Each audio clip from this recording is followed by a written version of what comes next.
नमस्कार, दिन भर की बड़ी खबरों में आपका स्वागत है। मैं हूं आपके साथ सुरभि राजपूत। आज इस बुलेटिन में बात होगी अविश्वास प्रस्ताव पर राहुल गांधी के पीएम मोदी पर वार की, मणिपुर पर घिरी केंद्र सरकार की बात करेंगे, केजरीवाल के कांग्रेस नेताओं के लिखे पत्र की, उमर खालिद की फिर लटकी रिहाई की, जाने माने कार्टूनिस्ट इरफान की किस खबर पर पड़ी है तिरछी नजर, और बुलेटिन के आखिर में बात करेंगे केरल के नाम पर शुरू हुई सियासत की।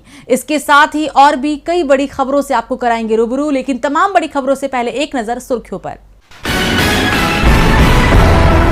राहुल गांधी का बीजेपी पर निशाना, कहा आदिवासी भारत के पहले निवासी, बीजेपी वनवासी मानती है ये भारत माता का अपमान। संसद की विशेषाधिकार समिति ने आप सांसद राघव चड्ढा को भेजा नोटिस, पूछा क्यों ना कार्रवाई की जाए। ज्ञानवापी सर्वे के खिलाफ फिर मुस्लिम पक्ष ने याचिका दायर की, जिला अदालत 17 अगस्त को सुनवाई करेगा, मीडिया कवरेज पर रोक लगाने की मांग। बढ़त के साथ बंद हुआ शेयर बाजार, सेंसेक्स 149 अंक चढ़कर 65,995 पर बंद, निफ्टी 61 अंकों की तेजी के साथ 19,632 पर बंद। ये तो थी सुर्खियां, और अब बात आज की सबसे बड़ी खबर की। अविश्वास प्रस्ताव पर दूसरे दिन सभी की नजरें राहुल गांधी पर टिकी हुई थी। राहुल गांधी ने आज दिन की चर्चा शुरू की। सत्ता पक्ष की टोका टोकी के बीच राहुल गांधी ने मणिपुर मामले में पीएम मोदी की चुप्पी पर न सिर्फ सवाल उठाए, बल्कि मणिपुर में जो हो रहा है उसे बीजेपी सरकार की नीतियों का परिणाम तक बता दिया। तो क्या कहा है राहुल ने, देखिए ये रिपोर्ट। अविश्वास प्रस्ताव के पहले दिन असम से कांग्रेस सांसद गौरव गोगोई ने मोदी सरकार को घेरा, तो दूसरे दिन राहुल गांधी ने विपक्ष की ओर से कमान संभाली। राहुल गांधी ने रूमी के शब्दों को कोट करते हुए कहा कि जो शब्द दिल से आते हैं वो शब्द दिल में जाते हैं। आज मैं दिमाग से नहीं बोलना चाहता, आज मैं दिल से बोलूंगा। इसके बाद राहुल गांधी ने मणिपुर को लेकर मोदी सरकार को घेर लिया। कांग्रेस सांसद ने कहा कि मणिपुर में आपने भारत की आवाज की जान ली है, आपने मणिपुर के लोगों की जान लेकर भारत की जान ली है। आप देशद्रोही हो, आप देशभक्त नहीं हो। पहले आपने मणिपुर में केरोसिन फेंका और चिंगारी लगा दी, और अब आप हरियाणा में यही काम कर रहे हो। आप पूरे देश में भारत माता की जान ले रहे हो। राहुल ने कहा कि हिंदुस्तान की सेना एक दिन में मणिपुर में शांति ला सकती है, आप उसका प्रयोग नहीं कर रहे हो। राहुल ने कहा कि कुछ दिन पहले मैं मणिपुर गया, हमारे प्रधानमंत्री आज तक नहीं गए, क्योंकि उनके लिए मणिपुर हिंदुस्तान नहीं है। मैंने मणिपुर शब्द प्रयोग किया, मगर आज की सच्चाई ये है कि मणिपुर नहीं बचा है। मणिपुर को आपने दो भाग में बांट दिया है, तोड़ दिया है। राहुल गांधी ने पीएम मोदी पर तंज कसते हुए कहा कि रावण दो लोगों की सुनता था, मेघनाथ और कुंभकर्ण।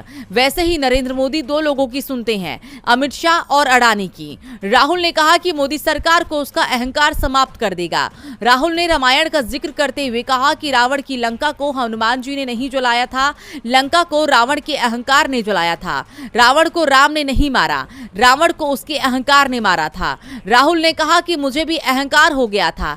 भारत जोड़ो यात्रा जब शुरू की तो सोचा कि 8-10 किलोमीटर रोज दौड़ता हूँ, 25 किलोमीटर तो आराम से चल लूंगा, लेकिन यात्रा शुरू करते ही 2-3 दिन में मेरे घुटनों में जबरदस्त दर्द शुरू हो गया। 1 सेकंड में मेरा सारा अहंकार निकल गया। मणिपुर को लेकर विपक्ष मोदी सरकार को राहत देने के मूड में नहीं दिख रहा है। अविश्वास प्रस्ताव रखते समय ही कांग्रेस सांसद गौरव गोगोई ने कहा था कि हम पीएम को संसद में लाने और मणिपुर पर उनके बयान दिलवाने के लिए इसे लेकर आए हैं, लेकिन बीजेपी के नेता 2 दिन से मणिपुर पर कुछ भी बोलने के लिए तैयार नहीं हो रहे हैं, जबकि विपक्षी दल लगातार मणिपुर को लेकर सवाल कर रहा है। मणिपुर मामले को लेकर पीएम मोदी बुरी तरह से फंसे दिखाई दे रहे हैं। विपक्ष का हर सांसद मणिपुर की बात कर रहा है। राहुल गांधी ने भी मणिपुर का मामला उठा दिया। ऐसे में उम्मीद थी कि बीजेपी की ओर से भी मणिपुर पर बात होगी, लेकिन अविश्वास प्रस्ताव में मणिपुर पर चर्चा होते नहीं दिख रही है। अभी तक 2 दिन की चर्चा में बीजेपी नेता मणिपुर पर बोलने से बचते हुए दिखाई दे रहे हैं। सदन में स्मृति ईरानी ने मोदी सरकार के कामकाज गिनाने से ज्यादा कांग्रेस के पहले सरकार की कमियों को गिनाया। स्मृति ने कहा कि इंडिया गठबंधन भारत नहीं है, क्योंकि भारत भ्रष्ट नहीं है। उम्मीद केंद्रीय गृह मंत्री अमित शाह से बहुत थी कि वो मणिपुर पर बोलेंगे। जिस तरह से विपक्ष का हर नेता मणिपुर की बात कर रहा था, उससे लग रहा था कि कम से कम गृह मंत्री का बयान जरूर मणिपुर को लेकर होगा, लेकिन शाह ने मणिपुर की जगह पाकिस्तान पर ज्यादा बोला। पीएफआई पर बैन की बात की, यूएपीए तक बोला। मुंबई मामले के आरोप तबस्सुम राणा को जल्दी भारत लाने का दावा भी किया। लेकिन विपक्ष की ओर से जेडीयू अध्यक्ष राजीव रंजन सिंह ने मणिपुर पर ही सरकार को घेर लिया। उन्होंने कहा कि हम लोगों को आश्चर्य तब होता है जब मणिपुर देश का अहम राज्य है, डबल इंजन की सरकार है, सरकार मणिपुर पर बात करने को तैयार नहीं है। मणिपुर की घटना को हल्के में मत ले। आज मणिपुर में हुई, कल मिजोरम में होगी, परसों नागालैंड में होगी। इससे आपकी पूर्वोत्तर की सीमा प्रभावित होगी। आज मणिपुर की हालत काफी गंभीर है। उसकी गंभीरता के बारे में कोई चर्चा नहीं की। क्या मांग लिया था विपक्ष ने? 3 मई से आज तक मणिपुर अशांत है और पीएम एक शब्द नहीं बोल रहे हैं। नेशनल कॉन्फ्रेंस के नेता फारूक अब्दुल्ला ने भी मोदी सरकार पर सवाल उठाए। उन्होंने कहा कि अटल बिहारी वाजपेयी ने कहा था कि दोस्त बदले जा सकते हैं, पड़ोसी नहीं बदले जा सकते। अगर हम पड़ोसी के साथ दोस्ती में रहेंगे तो हम दोनों तरक्की करेंगे, अगर दुश्मनी में रहेंगे तो तरक्की कम करेंगे। अगर आप में दम है तो लड़ाई कर लीजिए, कोई रोक तो नहीं रहा है, हम तो कभी नहीं रोक रही हैं। हम पर शक मत कीजिए कि हम पाकिस्तानी हैं। कब तक शक करोगे?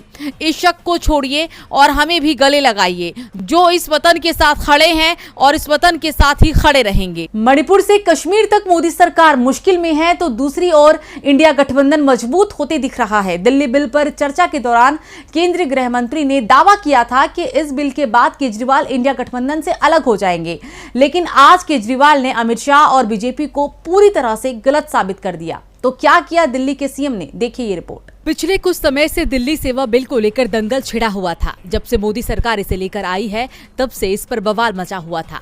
हालांकि केंद्र सरकार इसे लोकसभा से लेकर राज्यसभा में पास करवाने में सफल हो गई है, लेकिन विपक्षी एकता इस बिल के सहारे और मजबूत हो गई है। दरअसल राज्यसभा में विधेयक के समर्थन में 131 सदस्यों के वोट पड़े, जबकि विरोध में 102 सदस्यों के वोट पड़े। खासकर विपक्षी दलों की वोटिंग इसलिए और अहम हो गई है क्योंकि इंडिया गठबंधन के पास 100 वोट थे। इंडिया गठबंधन की एकजुटता पर कांग्रेस ने जिस तरह से बिल का विरोध किया, उसे लेकर दिल्ली के सीएम ने कांग्रेस को शुक्रिया कहा है। साथ ही साफ कर दिया है कि उनका कांग्रेस के साथ लंबे समय तक बना रहेगा, यानी आप अब कांग्रेस के साथ गठबंधन को लंबे समय तक रखने की तैयारी कर रहा है। सीएम केजरीवाल ने कांग्रेस अध्यक्ष मल्लिकार्जुन खड़गे और सांसद राहुल गांधी के साथ ही पूर्व पीएम मनमोहन सिंह को एक पत्र लिखा है। पत्र में केजरीवाल ने कहा है कि कांग्रेस को संविधान के सिद्धांतों के प्रति उनकी प्रतिबद्धता के लिए दशकों तक याद रखा जाएगा। पत्र में लिखा गया है कि JNCTD अमेंडमेंट बिल 2023 को आपकी पार्टी की ओर से खारिज किए जाने और इसके खिलाफ वोटिंग के लिए मैं दिल्ली के 2 करोड़ लोगों की तरफ से कृतज्ञता व्यक्त करता हूं। केजरीवाल ने मनमोहन सिंह को लेकर कहा है कि उनका स्वास्थ्य सही नहीं था, लेकिन वो दिल्ली वालों के साथ लड़ाई लड़ने के लिए सदन में आए थे। बता दें, इस पत्र के साथ दिल्ली के सीएम अरविंद केजरीवाल ने अमित शाह के उस बयान का भी जवाब दे दिया जिसमें उन्होंने कहा था कि दोनों सदनों में दिल्ली सेवा बिल पास होने के बाद आप पार्टी इंडिया गठबंधन से नाता तोड़ देगी। इंडिया गठबंधन की मजबूती से बीजेपी को डर लग रहा है। बीजेपी की इंडिया गठबंधन को कमजोर करने की कोशिश फेल हो रही है, तो दूसरी ओर पूर्व छात्र नेता उमर खालिद की मुश्किल भी कम होती नहीं दिख रही है। लंबे समय से जेल में बंद उमर खालिद के जेल से जल्द बाहर आने की उम्मीद फिर टूट गई है। आर्टिकल 370 पर सुप्रीम कोर्ट में 3 साल बाद सुनवाई हो रही है। इससे पहले 2020 में 5 जजों की संवैधानिक बेंच ने इस मामले की सुनवाई की थी। जम्मू कश्मीर से आर्टिकल 370 हटाने के फैसले को चुनौती देने वाली 23 याचिकाओं पर सुप्रीम कोर्ट में आज चौथे दिन भी सुनवाई हुई। सुनवाई करने वाले 5 जजों की बेंच में chief justice DY Chandrachud, justice SK Kaul, justice Sanjiv Khanna, justice BR Gavai और जस्टिस सूर्यकांत शामिल है।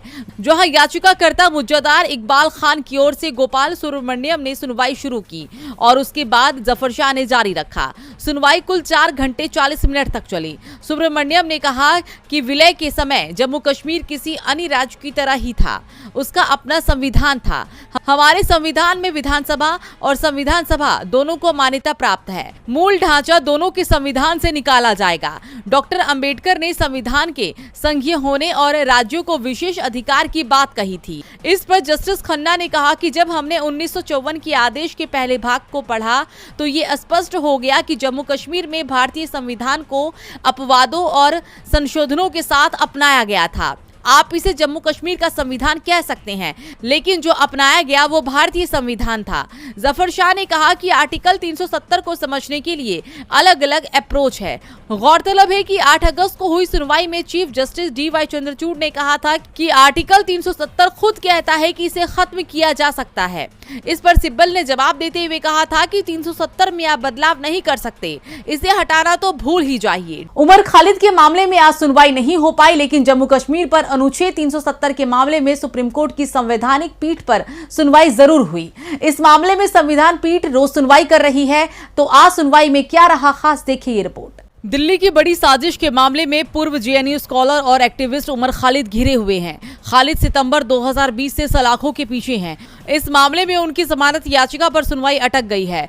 दरअसल जस्टिस एएस बोपन्ना और जस्टिस प्रशांत कुमार मिश्रा की खंडपीठ के समक्ष ये मामला सूचीबद्ध किया गया था। जस्टिस बोपन्ना ने मामले की सुनवाई शुरू करते हुए कहा कि ये किसी अन्य खंडपीठ के सामने आएगा। मेरे भाई की ओर से कुछ कठिनाई है। सुप्रीम कोर्ट के जस्टिस प्रशांत कुमार मिश्रा ने खुद को अलग कर लिया है। जस्टिस मिश्रा को हाल ही में 19 मई को सुप्रीम कोर्ट के न्यायाधीश के रूप में नियुक्त किया गया। उनका नाम तब चर्चा में आया जब उन्होंने कथित रूप से साक्ष्य गढ़ने के मामले में गुजरात पुलिस की एफआईआर में कार्यकर्ता तिस्ता सीतलवाड़ को अंतरिम जमानत देने पर जस्टिस एएस ओका से सहमति जताई, लेकिन उन्होंने खुद को अलग कर लिया है। इसके बाद सुप्रीम कोर्ट ने जमानत याचिका पर सुनवाई स्थगित कर दी। खंडपीठ ने निर्देश दिया है कि मामले को 17 अगस्त को किसी अन्य रचना के समक्ष रखा जाए। आपको बता दें कि खंडपीठ खालिद की विशेष अनुमति याचिका पर विचार कर रही थी, जिसमें पिछले साल उसे जमानत देने से इनकार करने के दिल्ली हाईकोर्ट के फैसले को चुनौती दी गई। सुप्रीम कोर्ट ने कार्यकर्ता की याचिका पर 18 मई को नोटिस जारी किया, जिसके बाद जमानत पर सुनवाई 2 बार स्थगित कर दी गई। अब एक बार फिर उन्हें राहत नहीं मिली है। अनुच्छेद 370 मामले में संविधान पीठ क्या फैसला सुनाती है, इस पर पूरे देश की नजर है। तो नजरें इस समय हरियाणा के नूह पर भी लगी हुई है। विपक्ष दल के नेता नूह का दौरा करना चाहते हैं, लेकिन उन्हें धारा 144 लगाकर रोका जा रहा है।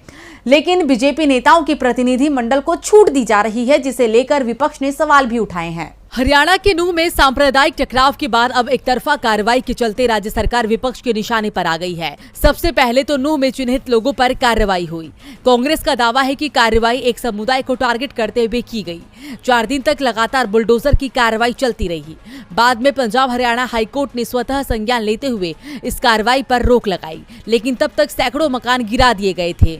पूरे क्षेत्र में धारा 144 लगा दी गई है। नेताओं को नूह का दौरा करने से रोका जा रहा है, लेकिन ये रोक सिर्फ विपक्षी दलों के नेताओं पर लगाई गई है। प्रदेश की मुख्य विपक्षी पार्टियां कांग्रेस, भारतीय कम्युनिस्ट पार्टी और इंडियन नेशनल लोकदल जैसे दलों को हरियाणा पुलिस ने नूह में प्रवेश की अनुमति नहीं दी है, लेकिन बीजेपी नेताओं को नूह के विवादित इलाकों वाली जगहों पर दौरे की इजाजत दी गई है, जबकि कांग्रेस के प्रतिनिधि मंडल को लौटा दिया गया था। प्रशासन की कार्रवाई पर कांग्रेस सांसद दीपेंद्र सिंह हुड्डा ने कहा कि पहले से तय कार्यक्रम के अनुसार कांग्रेस प्रतिनिधि मंडल नूह में नल्हड़ मंदिर, अनाज मंडी में व्यापारियों और शहरवासियों से मिलने के अलावा हाल ही घटनाओं में संपत्ति को हुए नुकसान की जानकारी हासिल करना चाहता है। हम सभी पीड़ितों से मुलाकात करना चाहते थे, लेकिन सरकार ने भारी पुलिस बल लगाकर हमें जाने नहीं दिया। सरकार चाहे जितनी अपनी विफलता छुपने छुपाने का प्रयास कर ले, सफल नहीं होगी। इसके अलावा INLD और CPI के नेताओं को भी प्रशासन की तरफ से वापस लौटा दिया गया था। नूह के बाद देखते हैं अब जाने माने कार्टूनिस्ट इरफान की किस खबर पर पड़ी है तिरछी नजर।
राहुल गांधी की मोहब्बत की दुकान में आज एक और आइटम जुड़ गया, जिसका नाम है दिल।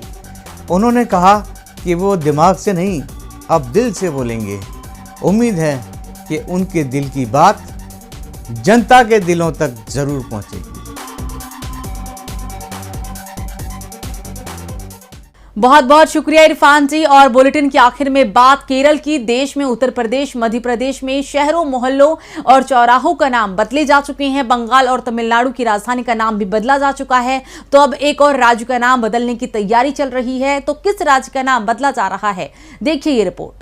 केरल का नाम बदलने की तैयारी हो गई है। राज्य के मुख्यमंत्री पिनाराई विजयन ने विधानसभा में केरल का नाम बदलने का प्रस्ताव पेश किया था और राज्य का नाम आधिकारिक रूप से केरल बदलकर केरलम करने का आग्रह किया गया था, जिसके बाद केरल विधानसभा ने राज्य का नाम आधिकारिक रूप से बदलकर केरलम करने का प्रस्ताव सर्वसम्मति से पारित कर दिया है। सीएम विजयन ने केंद्र सरकार से भारत के संविधान की 8वीं अनुसूची में शामिल सभी भाषाओं में राज्य का नाम बदलकर केरलम करने का आग्रह किया था। इस प्रस्ताव को कांग्रेस के नेतृत्व वाले विपक्षी गठबंधन यूडीएफ संयुक्त लोकतांत्रिक मोर्चा ने न किसी संशोधन या बदलाव का सुझाव दिए बगैर स्वीकार कर लिया है। केरल विधानसभा अध्यक्ष एएन शमशीर ने हाथ उठाकर दिए गए समर्थन पर इसे विधानसभा को सर्वसम्मति से पारित प्रस्ताव घोषित कर दिया है। मुख्यमंत्री ने प्रस्ताव पेश करते हुए कहा कि राज्य को मलयालम में केरलम कहा जाता है, लेकिन अन्य भाषाओं में ये अब भी केरल ही है। राष्ट्रीय स्वतंत्रता संग्राम के समय से ही मलयालम भाषी समुदायों के लिए एकजुट केरल बनाने की आवश्यकता मजबूती से उभरी है, लेकिन संविधान की पहली सूची में हमारे राज्य का नाम केरल लिखा हुआ है। ये विधानसभा केंद्र सरकार से सर्वसम्मति से अनुरोध करती है कि वो संविधान के अनुच्छेद 3 के तहत राज्य के नाम को संशोधित कर केरलम करने के लिए तत्काल कदम उठाए और संविधान की 8वीं अनुसूची में उल्लिखित सभी जगह पर नाम बदल दिया जाए।